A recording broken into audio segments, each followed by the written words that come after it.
பட்டாணி உருளைக்கிழங்கு வறுவலுக்கு உருளைக்கிழங்கு 3 உருளைக்கிழங்கு பெரிய உருளைக்கிழங்கு வேக வச்சு தோல் உரித்து வேக வச்சு வச்சுருக்கேன். கட் பண்ணியிருக்கேன். பட்டாணியும் வேக வச்சு வச்சுருக்கேன்.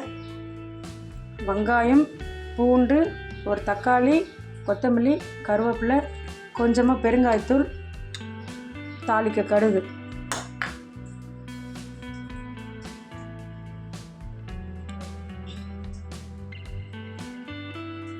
எண்ணெய் ஊற்றிக்கலாம்.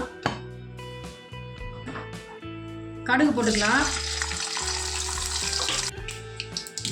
கடுகு பொரிஞ்சிருச்சு. வெங்காயம் சேர்த்துக்கலாம். வெங்காயம் வதங்கிடுச்சு. பூண்டு சேர்த்துக்கலாம்.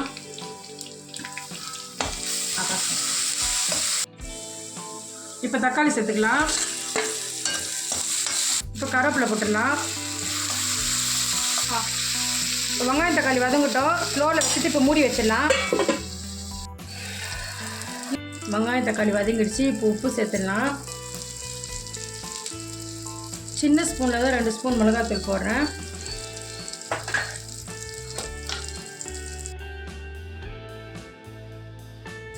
தனியா 1 ஸ்பூன் போட்டுக்கோங்க.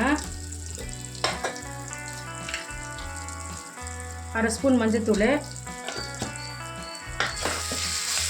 கலரிட்டு கொஞ்சமாக தண்ணி ஊற்றிக்கலாம். ஒரு 1/2 டம்ளர் தண்ணி சேர்த்துக்கோங்க.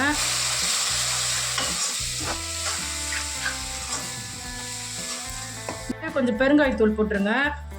ஏன்னா உருளைக்கிழங்கு வந்து வாய்வு, அதனால தான் கொஞ்சம் பெருங்காயத்தூள் சேர்த்துக்கலாம். இப்போ குழம்பு நல்லா சுண்டி வரட்டும்.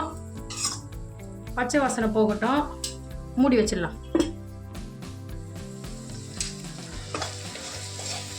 நல்லா சுண்டிடுச்சு. உருளைக்கிழங்கு பட்டாணி சேர்த்துக்கலாம்.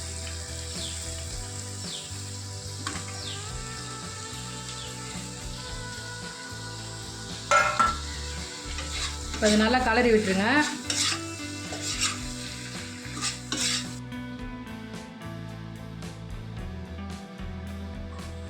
இப்போ 5 நிமிஷம் கழித்து திறந்து பார்த்துடலாம்.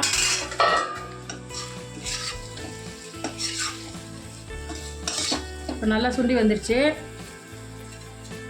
அவ்வளோதாங்க. கொத்தமல்லி தூவி இறக்கிடலாம். உருளைக்கிழங்கு பட்டாணி வறுவல் ரெடி. லைக் பண்ணுங்கள், ஷேர் பண்ணுங்கள், கமெண்ட் பண்ணுங்கள். எல்லோருக்கும் நல்லதே நடக்கட்டும். நன்றி, வணக்கம்.